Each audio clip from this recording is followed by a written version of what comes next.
Hello, divine creations, divine marvels, children of God. Very warm welcome to this channel.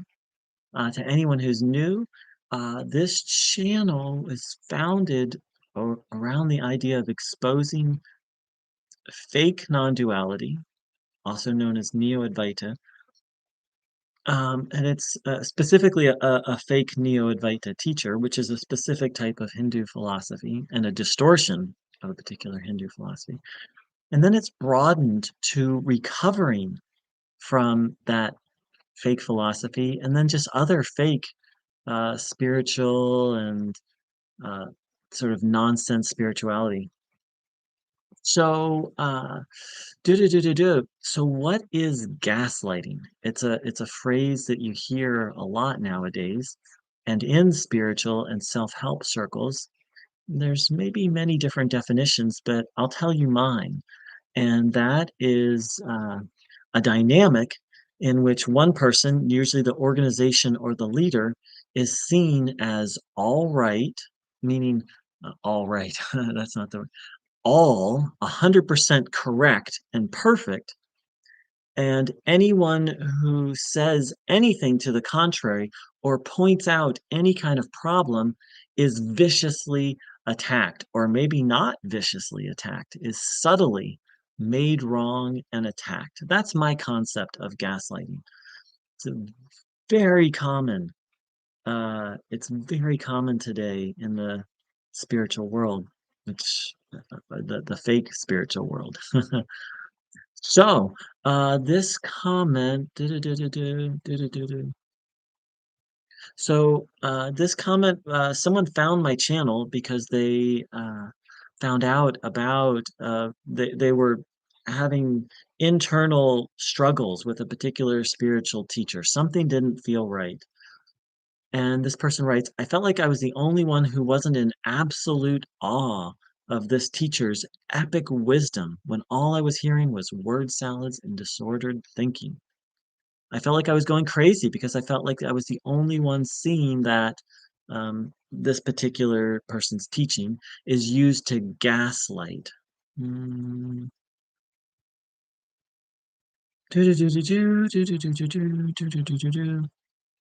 Watching more of your videos, and they're hitting all of my thoughts, concerns about the entire self-help fake guru culture.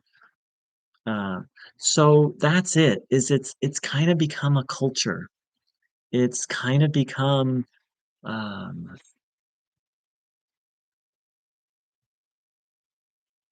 so I'm going to talk a little bit about Neo-Advaita, and then I'm going to branch it into other things. So Neo-Advaita has absolutely become a culture and a belief system. It's like this is the truth, da da da. Everyone's repeating it. Everyone can say it. In Neo-Advaita, it's you are the self, you are pure consciousness, consciousness is all there is, da da da. There's a few other taglines like there is no self, or the person is just consciousness. And so it's become a culture now. And anyone who says anything that challenges that will be attacked. I've experienced, and the thing is that not only attacked by the teachers, but attacked by the other students. Now, this where it gets really interesting. I've been in many a satsang where someone, and I was even guilty of it myself. I'm embarrassed and ashamed to say because I drank the Kool-Aid. Luckily, then I drank the unkool-Aid. So the thing where it gets really weird is where you have other people in the group who haven't realized the self, but have and memorize the belief system. They'll do the attacking too. I've been in many satsang, which is the name of the gatherings, the Neo-Advaita gatherings, and someone would ask a question, someone would point out something that was not correct, uh, and before the teacher could gaslight the person, other people would. Who is it who wants to know? You are the self. It's really just simple. If you just realize that you're the self, then all these problems will be resolved. Like absolute preaching, not coming from a place of knowing, absolute formula response, system response. That's the thing is it becomes a system. Things become systems. Systems are great for getting the mail delivered to the right address. They're really good for like stoplights, for directing traffic, but they're also not. But a system will fall short, right? Because it's 2 a.m., there's no cars, and you're at a red light, and it's illegal for you to go through that light, and there's no cars in sight. So systems are imperfect, but we accept certain systems because they help facilitate the flow of life. But spirituality is not a system. Ultimate reality, God, Allah, Brahman, the true self, whatever you want to call the supreme truth, it's not a system. And um, that's what religion is a system to try and help you access, but it'll always fall short. It'll always point and always fall short. And I've got 2 live viewers. If you want to share anything, please do. Warm welcome. So then what happens is it becomes about defending the system. And that's what this person experienced. Um, and they also wrote, I recently left a recovery program that was run like a cult that used this particular system to gaslight people.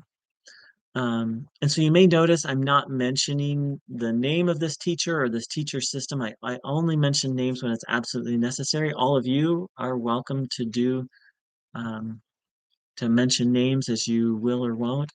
I just find that in my work, that's what that's what feels like the right thing to do.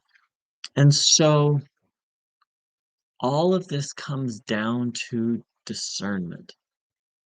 Because here's one of the things I've realized about human beings. Actually, I didn't realize it, but I studied it and I came to believe it's true. Human beings are designed to follow and we're designed to love. So the question is, what are we going to follow and what are we going to love? And human beings are designed to seek happiness. And we can, these are just putting it in as simple terms as possible. And so where are we going to look for happiness? So what's happened is spirituality is a system, and then human beings start following the system, loving the system, and looking to the system for happiness. When in fact, a religion, as Bruce Lee said, he didn't say it about religion, he said it about something else, but he said it's a finger pointing at the moon. He said, talking about something else. In fact, I think he was talking about systems. He said it's like a finger pointing at the moon. If you fixate on the finger, you miss all the heavenly splendors. And so this has happened in spirituality. Like I thought, oh, I'm so spiritual, but actually I was just religious. I was just believing a lot of things that I hadn't directly experienced. I was defending the beliefs. I was like, this is the truth, thinking I'm better. I know something that other people don't. It was very exclusive. I'm high vibe. That's another thing, high vibe or woke or enlightened, like I am that and everyone else isn't. It becomes very exclusive. And then it can actually turn abusive. And so gaslighting is an example of it turning abusive. But for it to be abusive, there's a hook. You have to hook yourself in. So let's say I go to a satsang, let's say I just go to a spiritual gathering and the teacher's teaching something that doesn't feel right, is contradictory to my own experience or contradictory to, let's say, a classic spiritual book I've read. Like let's say I believe God is love, which I do. And the teacher's teaching something that seems contrary to that. And I say, um, well, that doesn't make sense. I mean, that makes God seem so cruel.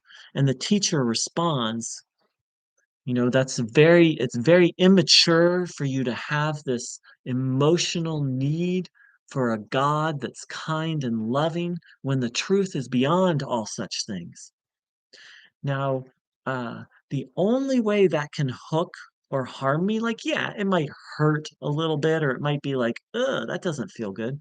But the only way it can really, such things can do harm, really do harm, is if I'm not centered in myself. And that's going to happen if or when, because like I said, human beings are designed to follow, if I'm following that person or I'm looking to that person. If I put if I put the my focus outside of myself to find something, which is what religion is, putting your attention outside of yourself to find God, Spirit, Allah, Buddha mind. Whereas if you're centered in yourself, you could just very simply dismiss such thing or be like, wow, this person's a joke. I fell for Neo-Advaita, but I've had plenty of people drop by this channel or drop me an email saying, I had one person say, I was already mid-awakening. And when I went to see this particular Neo-Advaita teacher, I was just like, this person's not awake. Like, they're full of it. This is a joke. Because that person was centered in themselves and centered, um, they were already having a profound spiritual experience. They didn't really need, they weren't really looking. Yes, they were looking for some support, but they were so solid in themselves that that they didn't get caught up in the circus. That wasn't that my case was I was already having a profound spiritual awakening, but I was so religious. And by religious, I just literally mean looking outside to that I fell for it. That I fell for it. And so that doesn't mean you can't go to teachers and you can't listen or read books. It just means discernment is everything. So I thank you so much for the beautiful comment. The 3 live viewers. Hi. Once again, if anyone wants to share anything, please do. Um, Actually, there's one other comment this person wrote. Hearing your heavy sighs as you call things out for what they are is so cathartic. You sound as frustrated and disappointed as I am. Thank you for that. And not just thank you for the appreciation, but for highlighting that. A false spiritual teaching will cut you off from your humanity. It'll cut you off. When I say cut you off, it'll lead you to dissociate. It'll lead you to dissociate from your frustration, from heavy sighs and disappointments. That's how a religious system works. Is a religious system is based on keeping you enmeshed in the system, and so the way it does that is it cuts you off from yourself. And that's why anything that challenges the system, any criticism, or example, if you go to a spiritual gathering and be like, you know what, I tried the technique and it just didn't work. A genuine teacher will will have compassion and be like, okay, well, let's fine tune and let's see, maybe there's another way, something that could help you better. Like that's a living, right? Like that's relating. Like a genuine teacher would be like, wow, sorry to hear that hasn't worked. Let's find what works for you. Let's find the way for you. Like that's a relationship, right? But contrast that with a system. You go to a spiritual a teacher, and you're like, I did what you said and it didn't work, or I read the book, or I took the course and it's just not working. And the response, and now I'm going to act out that response. So once you go beyond the mind, you'll find that all problems reside in the mind, including resistance. So many people are resistant to exploring their own beliefs that then they get stuck in this circle. So this process works if you're willing, if you have the uh, integrity to really look deep within and the desire. You have to want it. So look what I did there. The person came with a problem and I turned it around and turned it into a criticism of the person. That's gaslighting, friends. And a great way to tell whether a teacher is actually a teacher or not is to challenge them and see how they respond. Do they engage in dialogue with you, or do they defend the system and attack you? So a huge part of this is discernment. I mean, the ultimate thing is to be solid in yourself, which is what Advaita Vedanta teaches, actual non-duality. But a part of this, a very frustrating part of this process is learning discernment. Because the other thing I've come to is in our hearts, we're all kind of childlike. Like we're just so trusting. Even the most, type A personality, they've just trusted success and achievement, right? But we all have this like this kids just latch onto, and when I say kids, I'm talking very little, one, babies, one, two, they just kind of latch on and trust their parents, right? And we all have this, like, life is crazy. Pre-COVID, life was crazy here on this planet. We're all looking for security and stability, and so we latch on to things. It's what we do, and I believe from a spiritual perspective, it's actually what we're meant to do. We're designed to latch on. But the thing is we have to latch on to the right thing, or otherwise we get our butts kicked. And so a lot of us had wounds from childhood or wounds from life, and so we were desperate, and we just latched on to unhealthy teachers. From a psychological point of view, you can look at it's called attachment wounds, early childhood, extreme disruptions in the parent-child relationship that then leads to an inability to know what's healthy and what's not healthy. And then to latch on to something unhealthy and to stay latched on. So the goal, my friends, or in the way I express it, the goal is to latch on to God. And traditionally, for example, in Hinduism, that's expressed through you got to latch on to a guru. But what's not taught is that you have, and I don't know how much it's built into Hinduism, but I mean, you'll definitely find it. For example, Ramana talked about it, and Adi Shankara talked about it, is the characteristics of a true guru. Because if you latch on to a bad guru, pardon my French, but it's a shit show.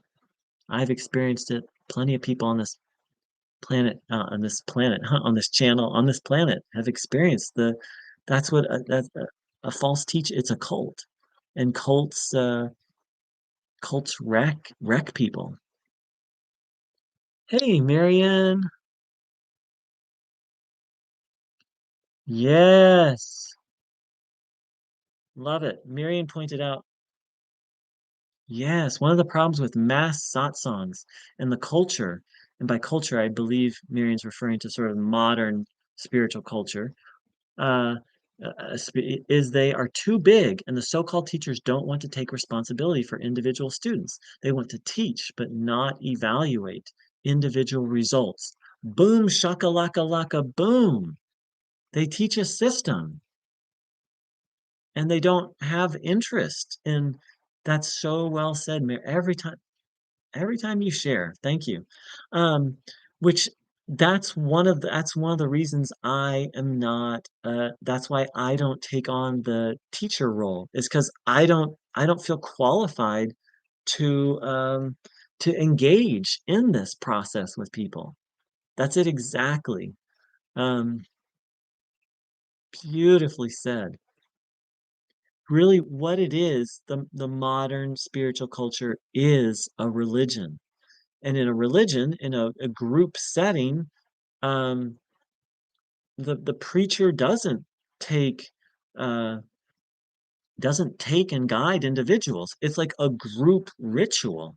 And then the satsang gets weird because individuals do come up and share their problems, and then guidance is given, but almost always it's not individual guidance. I've seen one or two exceptions to this, but it's definitely not the common thing.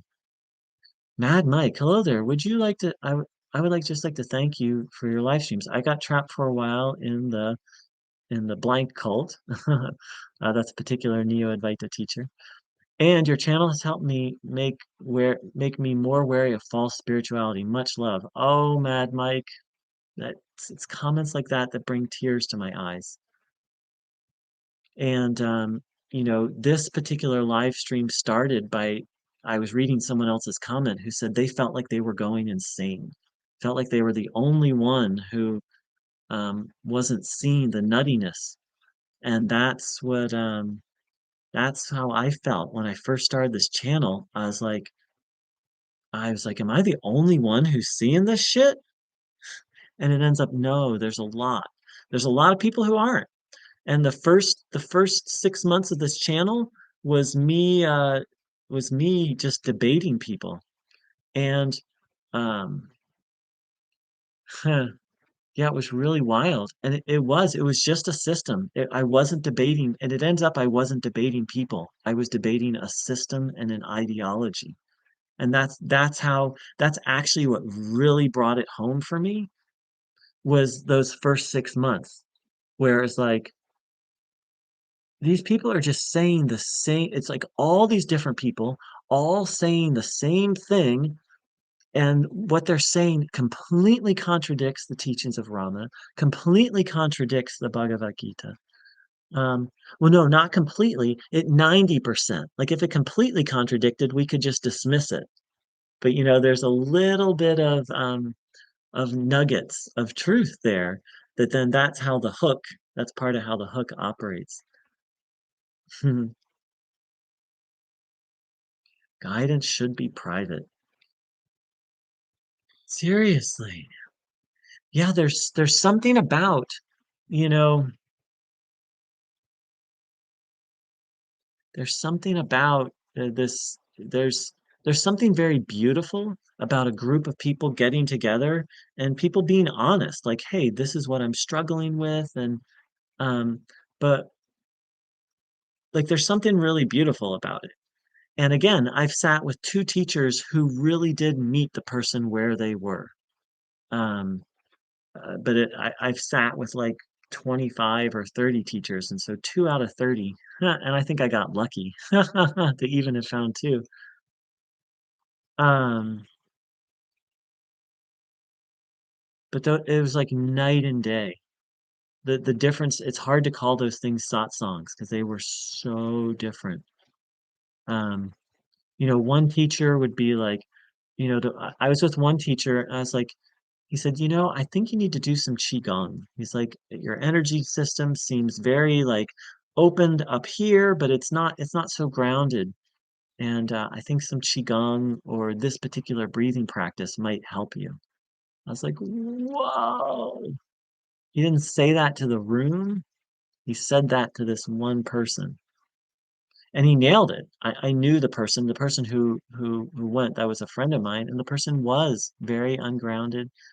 They'd had a profound awakening, and then some really bad things happened, and they were just really out of their body. And this guy just looked at him and knew.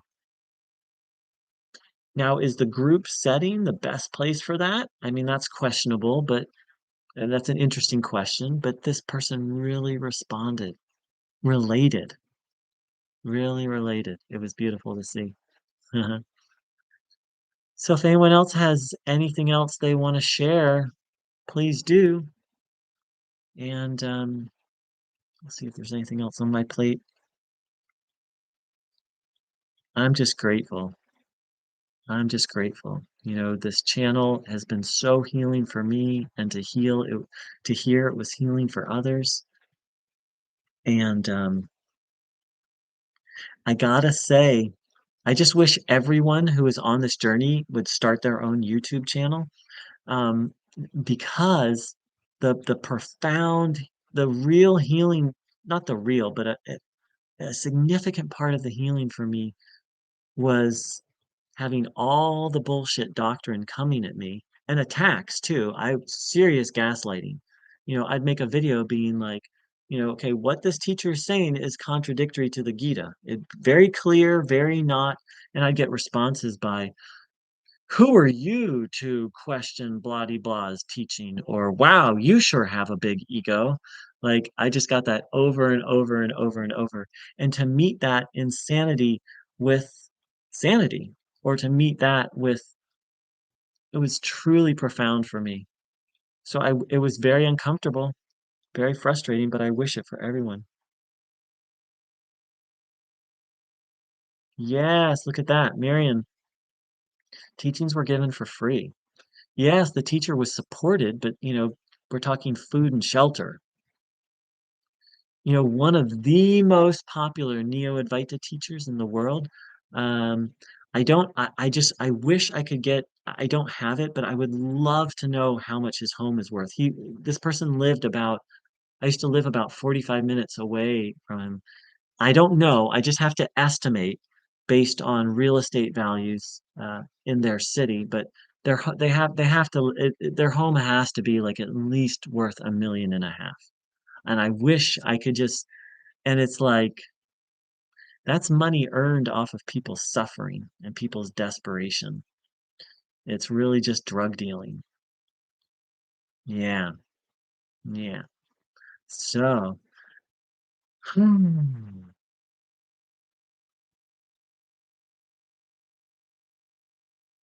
Yeah. I mean, another very popular Neo-Advaita teacher, their town real estate. This is both in California. It's like these two of the most popular Neo-Advaita teachers in the world. The real estate in their, I mean, they each have to have their home one, two, probably at least a $2 million home, and all that money made off the suffering and desperation of people. It's really yucky. The spiritual drug dealers. Yep. So, Mad Mike, thanks for saying hello. So glad you found this channel, and I just wish everyone, I wish everyone, I wish everyone connection to what feels right and doesn't feel right to them, so they can be guided by that, especially in spiritual matters. Big love, big gratitude, and as always, thank you, Marian, for your wonderful, wonderful insights. Take care, angels. Mwah.